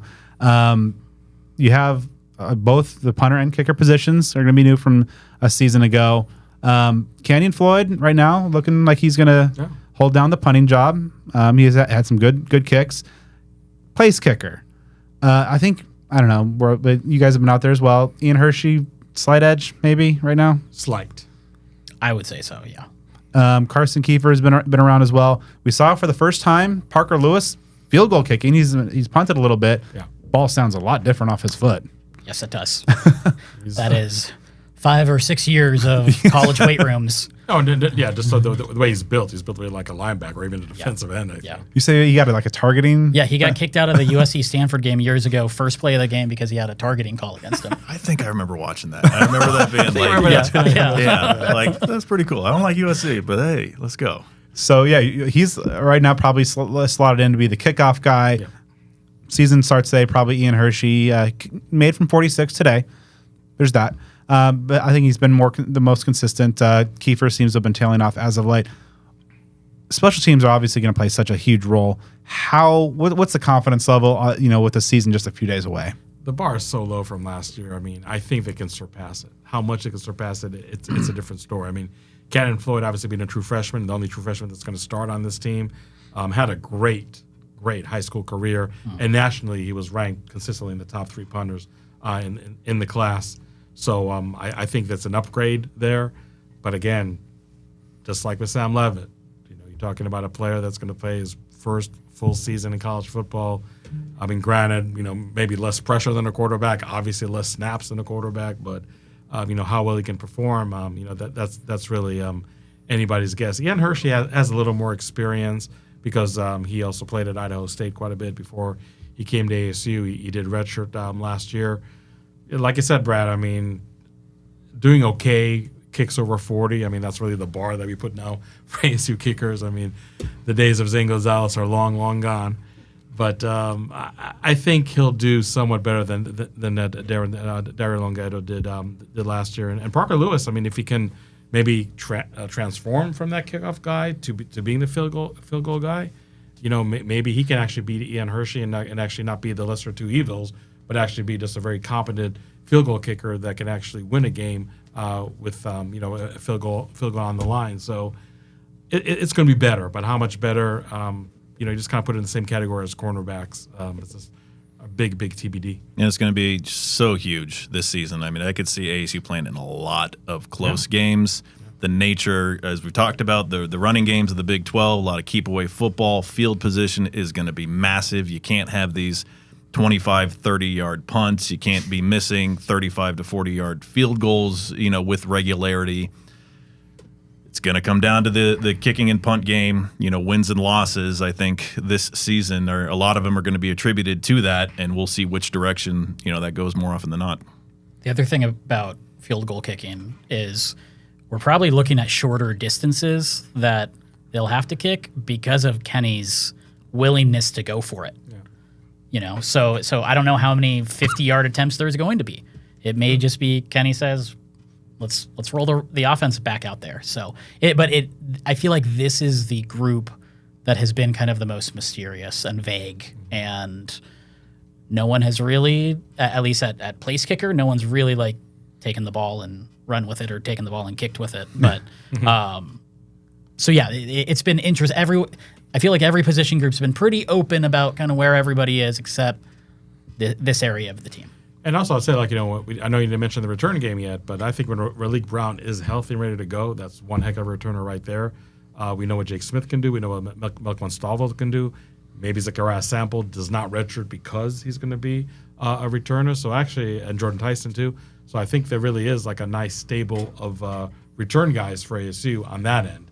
But I definitely agree that being able to punt much better than last year, being able to convert field goals from makeable distances, that's going to be a must. To Joe's point, this isn't the Pac-12 where like a team is going to ring 40, 50 points on you, by the third quarter or something like that. There's going to be a lot of close, nail-biting games. Special teams has to show big for you. All right, so one other special teams note before we kind of make the transition to our on-the-record predictions. Cameron Scadaboo's playing kickoff coverage, folks. He's been out there with the first team kickoff, running down there. We know he likes contact. Is this going to last? And B, if so, is it a good idea? I mean, you can say, okay, he loves the game of football. He wants to be out there. He knows that his days as quarterback and punter are long gone from 2023. I need to be out there. But I mean, I'm saying that half jokingly, but I don't think it's a wise idea. If you have to burn a red shirt of a player to have them play on special teams instead of Scadaboo, I really think that's the way to go. I still think it's going to be running by committee. I feel they just have way too many bodies not to go that route. But that doesn't mean that Scadaboo now gets less reps at running back because now he's playing special teams too. That's not a prudent way to go. Yeah, I mean, Lesson gives you something that no one else can, like that Matthew Slater that played forever, or Steve Tasker, these guys that are just next level coverage guys. I mean, that's something. But I mean, if he's just kind of doing it to get involved, and credit to him, love the fact that he's a football guy. This dude is straight out of the 1950s and stuff like that. But we saw him kind of get down to a little pitch count, I think, at the end of last year, or at least reduce. by way of just the wear and tear. And though this may not wear and tear quite as much, just seems like a highly unnecessary risk. Just the way the injuries played out last year, where it was like, do we need to burn sage at the ASU football facility? Let's just not tempt fate. I don't think we need to do that. Yeah, because he didn't. And in the Saturday scrimmage in the stadium, I don't think he took any offensive snaps, but he's out there with the first team kick unit, and he's done that. Like he was at Camp Teeds and doing it at practice. Like I don't know. He just wants to check another box on the bingo card of positional appearances. He's a football guy, and that's not going to deter us from thinking he's a football guy. He also wants to be a baseball guy. He wants to be a hockey guy. Yeah, he wants to be an everything guy. Good for like new age Bo Jackson. All right, before we dive into our predictions, a big picture question, gentlemen. Let's start with you, Joe. What does this team need to show this year? Doesn't necessarily have to be like a win-loss record, but what do you think? What things need to happen do they need to show it for the progress to be determined? Okay, that they're made real progress. This is legitimate. Steps forward have been made, and for the fan base to be inspired. I think you just want to see, consistency more so than anything else. I know there are a lot of folks in the huddle and elsewhere who are putting like bowl eligibility or bust as the only expectation for this team, and I just think that's wild. I think people are really forgetting the darkness that this program has just recently come out of in the situation that Kenny Dillingham inherited when he came on board. So if you can see tracks of progress across the position groups, if you can see the quarterback position be consistent and see Sam Leavitt be what people think that he can be, that will be a big deal. If he can stay healthy, if it can just be less of a frustrating season where, last year you could throw anything against the wall and find any number of reasons why everything went haywire in 2023. So just to have fewer frustrations. I know that this fan base is still molded to that status quo expectation of ASU should, by clockwork, be able to win 6 to 8 games and beat Arizona 3 out of 4 times, and that should be expected just by virtue of ASU being Arizona State University. Those days are just not here anymore. Not to say they can't get back there, but it's been a departure from that. So I feel like again that consistency piece. If you can be a fan who's a season ticket holder, if you're a paid customer and you go and you feel like the football is played at a level that they're getting the most out of what they can do, which just wasn't the case last year, not necessarily by virtue of a lack of talent, but just the injury issues and other matters. Not to mention the postseason ban that came days before the season started. I think that should be some progress, but it's ASU, so no matter what happens, anything shy of bowl eligibility, there's going to be a formidable chunk of the fan base that's going to be displeased, just because I think they have unrealistic expectations. What's legitimate progress look like, Hode? I mean, if you told us not to look at the win totals, I want to look at the win total. I was just looking at the stats from last year. Maybe some people would be surprised that ASU was ranked 109 in total offense.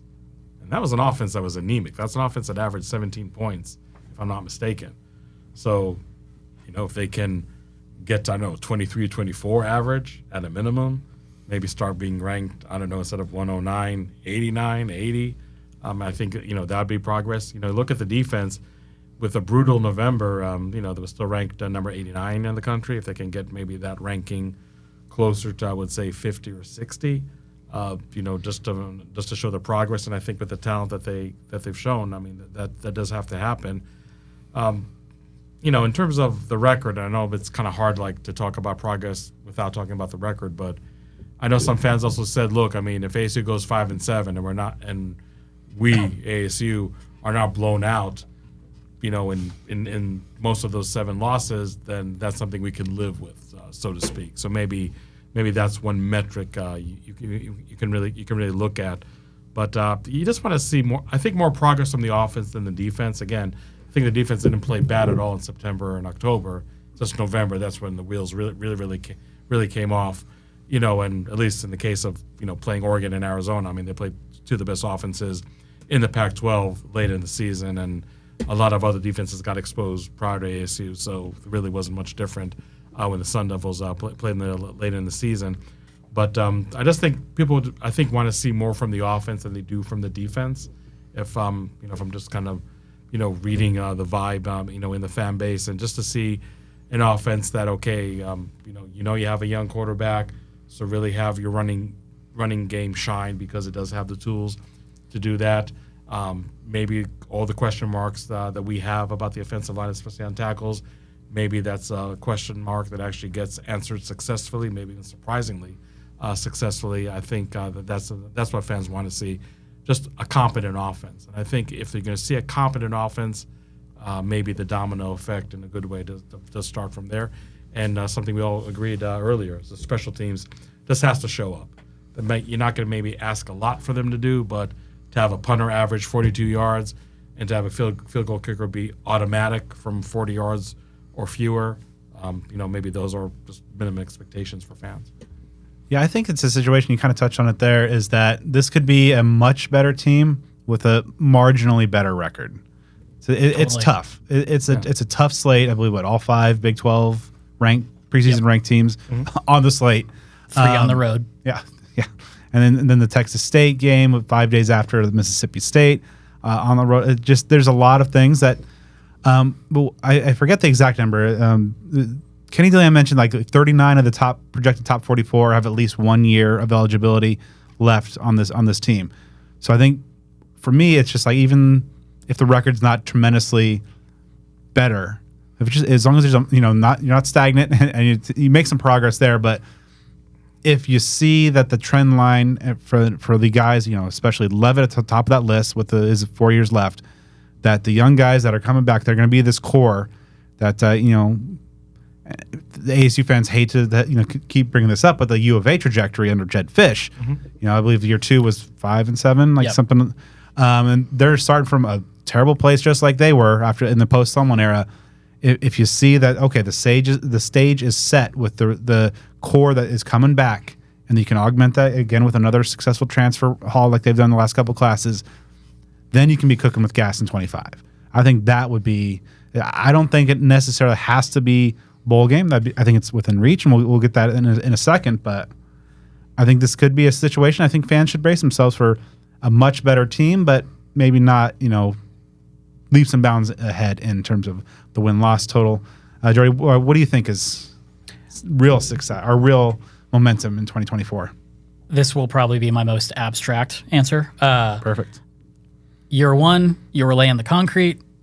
Year 2, you're building the frame of the house. So you're getting progress. You're starting to see. And honestly, with the offense, it just doesn't have to look as hard as it was last year, where it was just like everything was difficult. And a big portion of that was because of injuries. There were a lot of reasons for why that went down. I think the depth in itself will relieve a lot of that, but I don't think it's necessarily a win total. It's honestly just kind of vibes. It's just vibes based. Can you see this? And it's not saying that this year by any means is a wash. This is a very important year, but it's not necessarily. I don't know many people that are being like they're going to go compete for a Big 12 championship. Like for the people that know the program know this is a big step that they're going to take. And some fans may hate the comparison, but I think the U of A one is a very fair one of what that looks like and the leaps that you can make. And it's a tale that should give a lot of ASU fans hope that you can turn this around relatively quickly. Yeah. And I think that they have a lot of the pieces already on the roster and in the coaching staff to go ahead and do that. It just might take a little bit of time. And Brett, like how many times last year did we call last season year 0? Yeah. Yeah. And so that would basically make this the year 1. So yeah, I mean, you do need to see some sort of progress. And to your point, the possibility remains. I know there would be a lot of fans that wouldn't agree, but they could come out with the same record, but you have a better feel at the end of it. I mean, that would be a little bit of a stretch, but even if they only improve by a game or maybe even 2, which I think is generally around the ceiling that they're working with right now, it could be a much better feel at the end of the year. Yeah, so let's hope the offense actually gets to, as you guys said, doesn't look difficult. I mean, as somebody who covered ASU last season and had to cheer for a Matt Canada offense on Sundays, I don't want that same experience. I can't take that. The mean man is gone. It's okay. Oh, yeah, he can't hurt me anymore. Oh, Canada. Oh, Jesus. Russell Wilson. So. All right. Let's end things with kind of the lightning round now as we make our fearless predictions. On the record is kind of the same stuff we've done the last couple of years. We're going to have some overs and unders and for some stat categories and some more big picture stuff in terms of how the season is going to play out. Category number 1, apologize to our YouTube listeners as I keep the spreadsheet of accountability updated here. Who's going to be the rushing leader?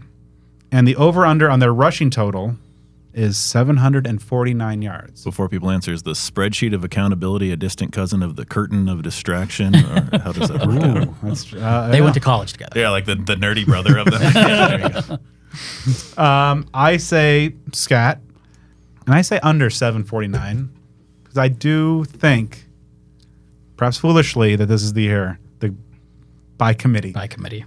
more communist approach to the backfield. All right, Joe, what do you think? Also, scat, I will say over, but maybe not by much. Somewhere perhaps in the 800-yard range, something like that. All right, Hode. I agree too. Scat, just over 750. All right, round us out, Jordan. Scat and give me the over. All right, I'm the outlier here. Okay, sorry, Cam, don't hate me. All right, now overall team rushing total, the over/under is the over/under is set at 1,750 yards. I'm taking the over. I think it's going to be a real. The total last year was shockingly low, but obviously I think they're not going to have 10 linemen hurt again, and they have a much better backfield. So I'm taking the over. Yeah, I'll take the over because that's math. I'm not a math guy, but I think that's under 150 yards per game across a 12-game slate. I think they can exceed that, yeah. Yeah, I agree. Just way too much talent, and again, offense that I think is really going to try to take the pressure off a young quarterback. So by default, over. All right. I'm going to go under. Under. All right. I think there's going to be a bit more balance than what we're anticipating. All right, then we'll start with you on the over/under team passing touchdowns. Over/under 14.5, and as we talked about, a historically bad showing a season ago. Yes. And even 2022 wasn't great. They had 18. I'm taking the over. All right, so you're saying over for okay, Over, but not by a lot, but over. okay. And Joe, I'll go over as well. I have over. Yes, I think I had 16. All right, so here's PTSD-inducing question for Sunnyvale fans right here. Over/under quarterbacks to start 1.5. Now, are you saying quarterbacks to start or people to start at quarterback? We will. That was. We'll just go with quarterbacks because that. Well, I'll still say over. I feel like I don't know how lucky ASU can be to have Sam Leavitt perceivably start games 1 through 12 and or 13. Yeah, it's like fool me once, shame on me, right? So after what happened last year, I think you have to go with the over. all right. No, I think even if it is a fully healthy year for Sam Leavitt, Trent Bourget gets a senior day start. I'm going over. In Tucson, that would be. Well, would this, Well, this senior day, so against BYU. BYU. Oh, yeah, Yeah, sorry. with his brother on the team? Yeah. There Bourget you go. versus The Bourget. storyline. A ceremonial first snaps. Kind of like the Bobby Hurley. Yeah, the guy's getting the start. Yeah, in basketball senior day, and then they get pulled. So at 2 the minutes very into it. least, yeah, I'm going over. All right. So the other end of the passing game, who will lead the team in receptions, and their total over/under 54.5. I'll say Jordan Tyson under. Tyson under. Maybe not by much. Maybe around the 50-ish range. He's got to stay healthy. We got to see what the pass game does. I had He Tyson. could still have 800 yards. He could still average 16, 17 yards Yeah. a catch and get over 800 yards. But the catches, I think, will be under that. I put Tyson over, but I think it's going to be like high 50s. It's not going to clear that bar by much because I think there's going to be some more, wealth of options. I'm tempted to be a contrarian and say Malik McLean. I don't know why. I'm just tempted to say that, but nah, I'll just be bored. Okay, because that's the Ralph Amsden role in this. I think because 2 years ago, I think some of us said like Cam Johnson. Wasn't that the name of the dude from Northwestern who got like not many passes? Yeah, he was coming off like a 75, or he had a Was that 75. the Simone predictions? It could've The famously been. bad We'll say it Simone was. We'll say it. Well, yeah. Yeah, I'll say Malik McLean, but under. McLean under. All right, and then rounding out, I will be the contrarian. Jake Smith under. Jake Smith. All right, vote for Jake. All right, Jake under. All right, gentlemen, we are now going to focus on the tight end position because we are in year 15 of the tight end is back at Arizona State. Watch. Total catches by the group collectively. Over under set at 29.5. I'll take the over. I've got some hope for him. I mean, that's 10 to 12 to 15 a piece, depending on how you spread it among them. I think a catch a game among each is not out of the equation. All right, Hope. Yeah, low number. I would say over. Okay. Shimon clears it on his own. Over. Woo! All right, there we go. All right, next up, also PTSD inducing. Total players to make a start along the offensive line, 8.5. I'll say under, but that's probably thinking it's going to be 8, and that's maybe more wishful thinking and trying to speak, health into existence. That's exactly what I had. I think 8. Yeah, I think. Yeah, if you said 7.5, I'd say over. But you said 8.5, so I'm a Joe under. All right. Contrarian or I don't Quincy? like saying it, but over. All right. Okay. It's because the second team's going to push the first team so much. There you go. Yeah, right. They're gonna open up in a goal line set with like 7 linemen. Yeah, there you go. All right. Total sacks by the defense, 27.5. I had over. I did too, because I think you can get some from a few different positions. You're not just counting on those top I four. don't believe they cleared it last year. They were on a good trajectory, and then Dorval went down, and the defense just petered out. But Yeah. I think over. There's way too much talent to go under 27.5, but it might be closer to 30 than 35. I'll go over. all right, over as well.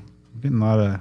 All right, 1 score games. That's 8 points or less on the season. 3.5. If you believe the Big 12 mantra or DNA, then I guess it'd take the over. All right. I'll take the over too. I mean, you could have half the season be 1-score games between what ASU could do, some of its opponents, the nature of the games. I mean, I think it's going to be a tight season. It's ASU football. It's over.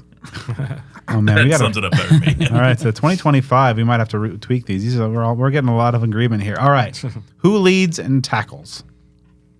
Keyshawn Elliott. Yeah, too easy. That's mine as well. All right, okay, all right. We just had to put. It's a major category. We had to put it on there.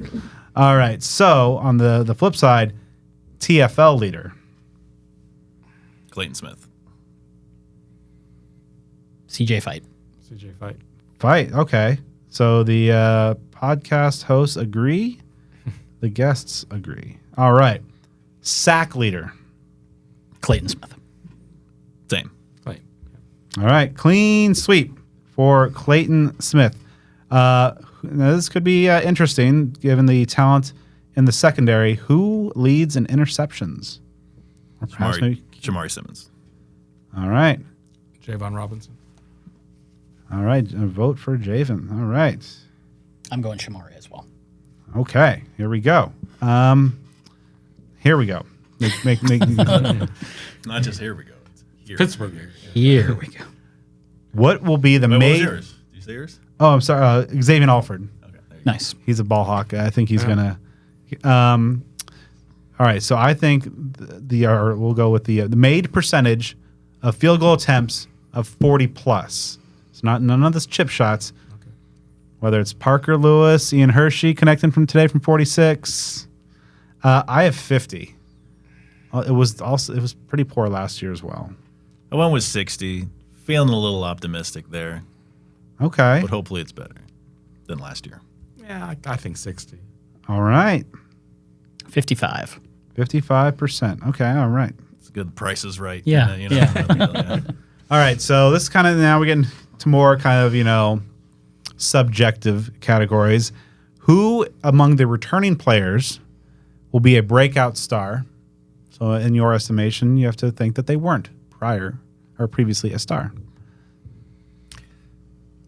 So I'll say Clayton Smith, just because if I'm picking him to be the TFL leader, the sack leader, and that sack leader I don't think is going to be like 5 or 6 or 7. I think he could get into double digits. So he had a good season last year, but this could really. And you've been talking about him all offseason and hyping him up, Brad. So he better be the breakout player. He better be because he's my choice as well. Yes. Hode. So do you consider Xavier Alford as a returning player, even though he didn't play? Yeah. Sure. Yeah. Say anybody who was on the Yeah. roster last year and is again Yeah. on the roster. Because there are obviously a couple guys that You'd be like a toss-up between Xavier Alford, who didn't play any games, and Jordan Tyson, who played one game. So, Yeah. I mean, it's Xavier. Yeah. but I'll do Xavier. All right. I'll be consistent, Jake Smith.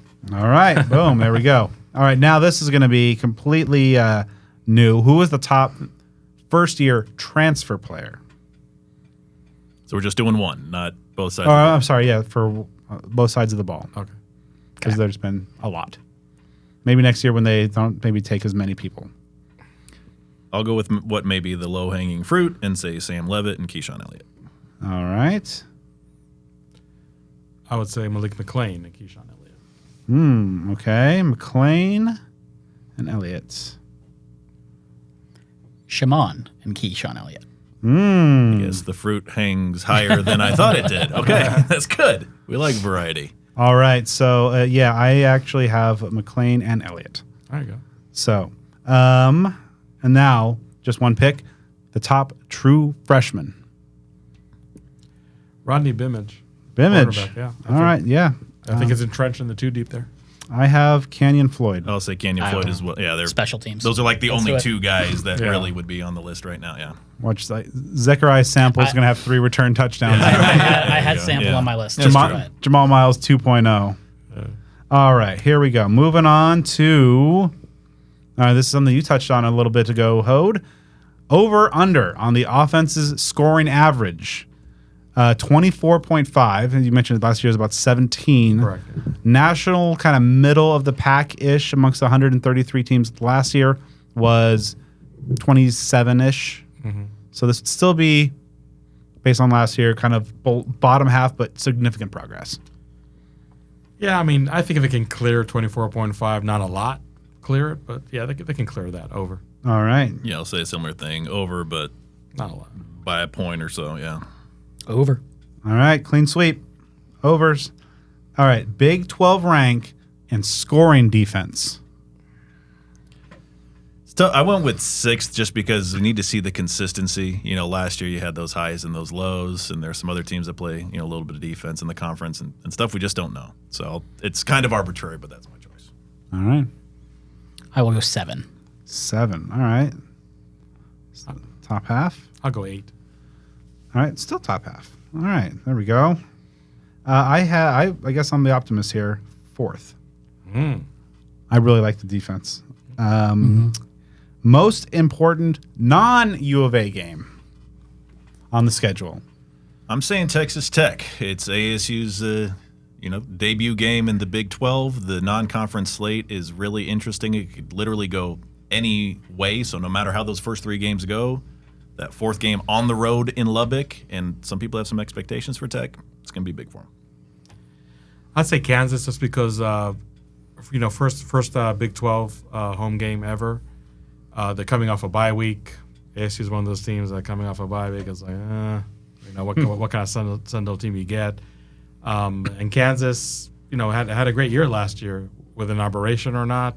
Maybe we find out by the first week of October. But that's a game that I think that if ASU can win, assuming they won at least 2 games in the month of September, maybe they can get a little roll over here. And that's also an important game because 6 days later, Utah at home. That's going to be like a really interesting schematic battle between that Kansas offense, which is fun as hell, and ASU's defense, which is aggressive as hell. All right, so the most important non-U of A.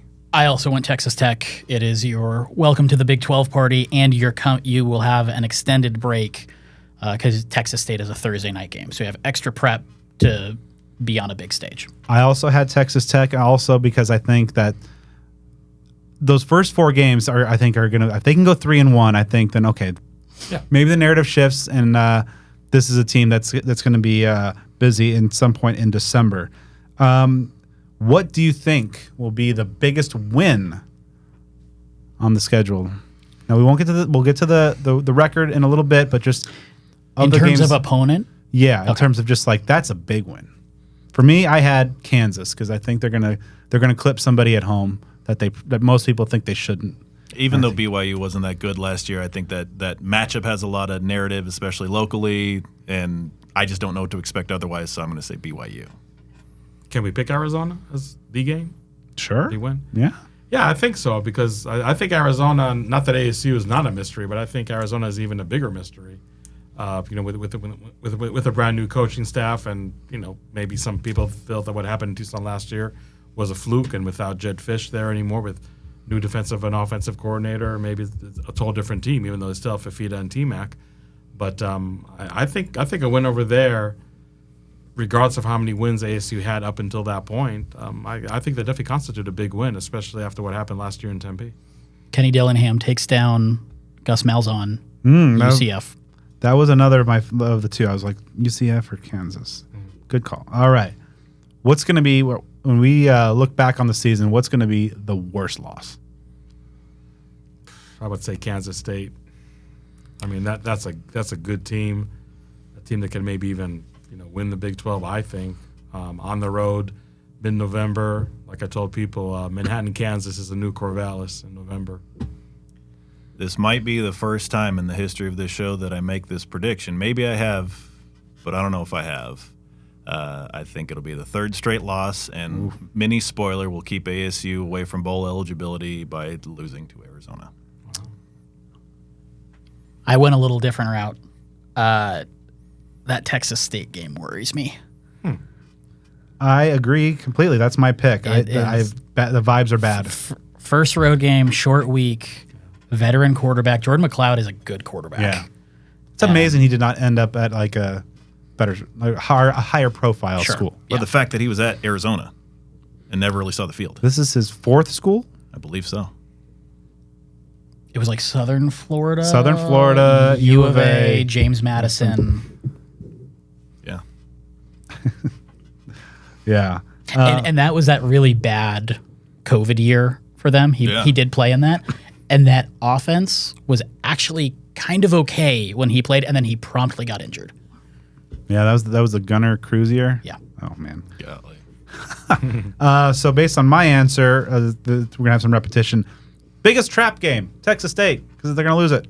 I will say the same. I'm not sure if it's a win. Well, it's guaranteed to be a loss. The reason it's a trap game is because I'm going to be in attendance. It's a wrap. Sorry. The Joe Healy curse lives on. What's the active? Like the record's like 3-14. What's the active streak? I have that. If I ever get too full of myself or confident in anything in life, I always have this to bring me back down. Let's bring that up.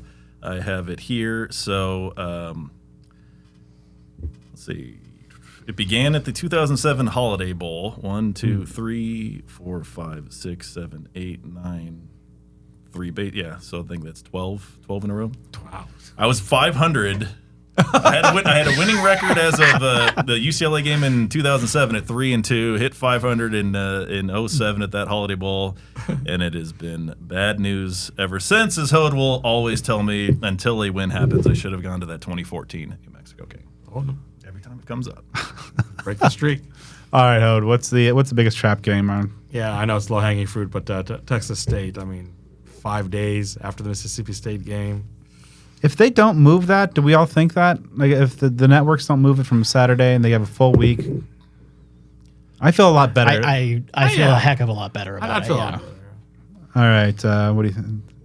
Texas State. Completing the sweep? Yep. All right. This is a group of agreement.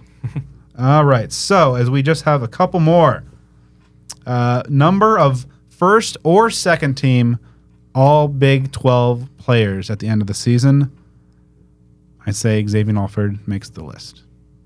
I say one as well. I don't know who, but just with uncertainties for ASU and many more teams in this conference and just more guys to choose from, it's just tougher to get on those lists. They didn't have nobody. BJ Green was second team, I think, last year. Oh, okay. Yeah.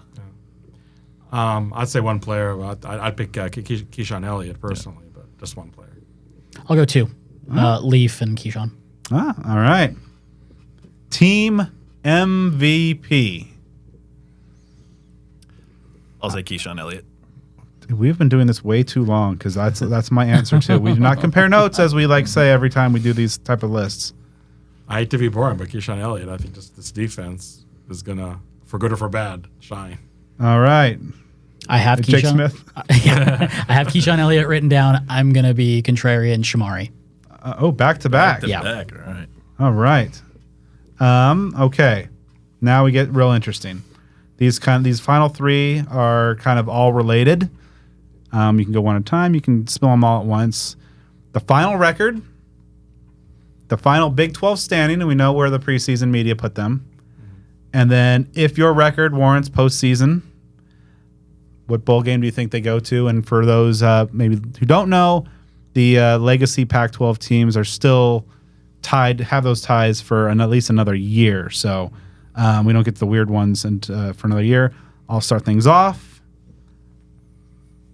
5-7, 11th, and obviously no bowl. I do think though that I was doing the kind of wins and losses, playing the schedule game. I think Texas Tech, Texas State, and U of A, I have all as losses. I think all three of those are coin flips. Right now I have bad vibes. I say you flip one. Obviously, you're going bowling. You're feeling pretty good. If they're able to flip two, I think that's when they're really cooking. I don't see it happening, obviously, but yeah.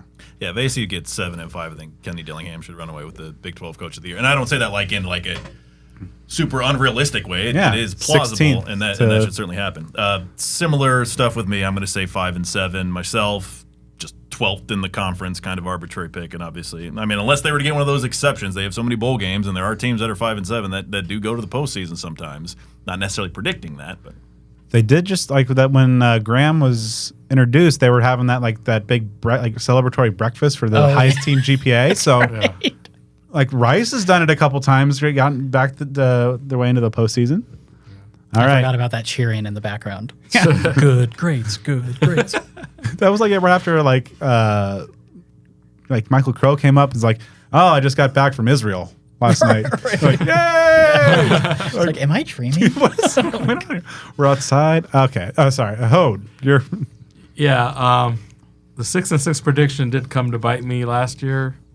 I don't know why I'm going to do it again, but all right. I'm going to pick 6-6.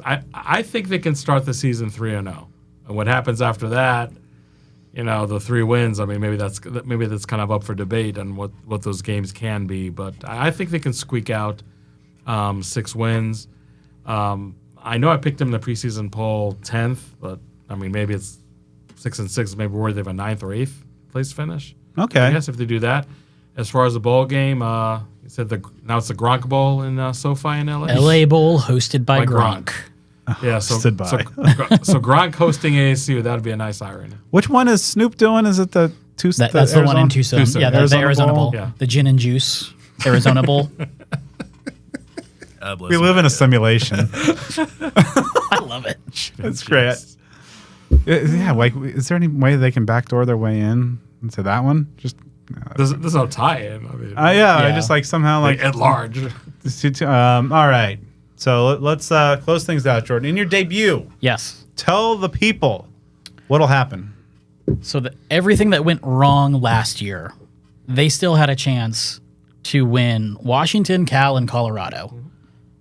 So I don't think the dominoes fall their way. After all that crap, they're still bowl eligible. So I went 6-6. All right.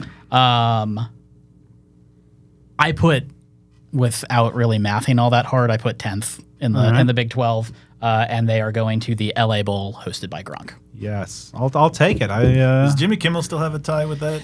Is it no, Gronk and Jimmy Kimmel? Okay. I think Gronk took Jimmy Kimmel's spot. There you go. Okay. So, and just going through the simulate, it was ASU does pretty well at home and has some tough ones on the road. So an ASU season, after all. Yeah, I think if they can go 3-1, then things could get interesting because I think they take Cincinnati, BYU's bad, and then they always knock somebody off they shouldn't at home. So we'll see. Should be fun. A lot to talk about in the weeks and months ahead. That's a season preview and prediction roundtable episode in the books. Good stuff.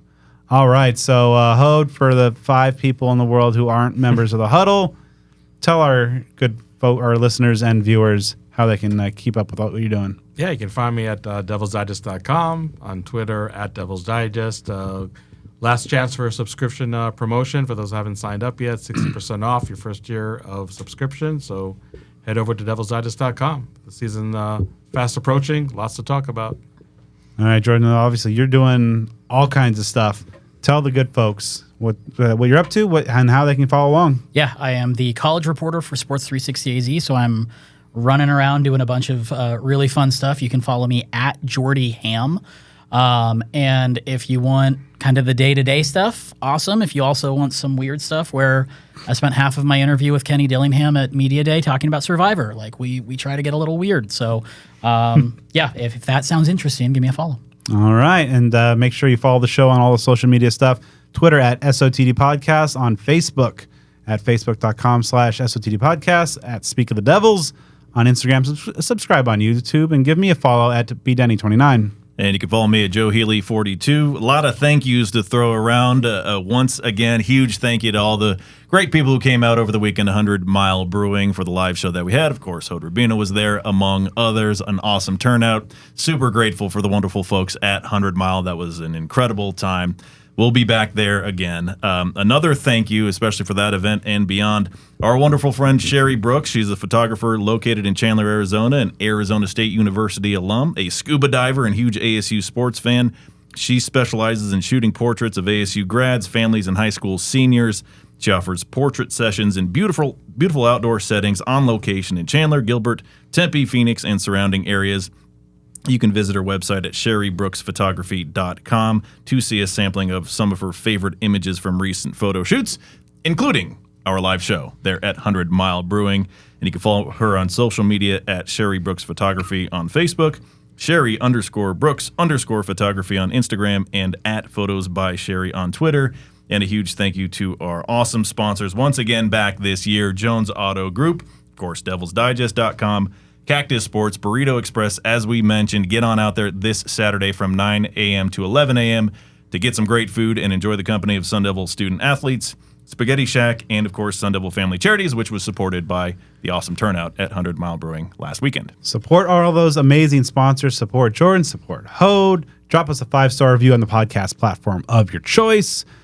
Joe and I will be back next week to preview a real football game with special guests Ralph Amsden, Sun Devils, Cowboys, coming next week.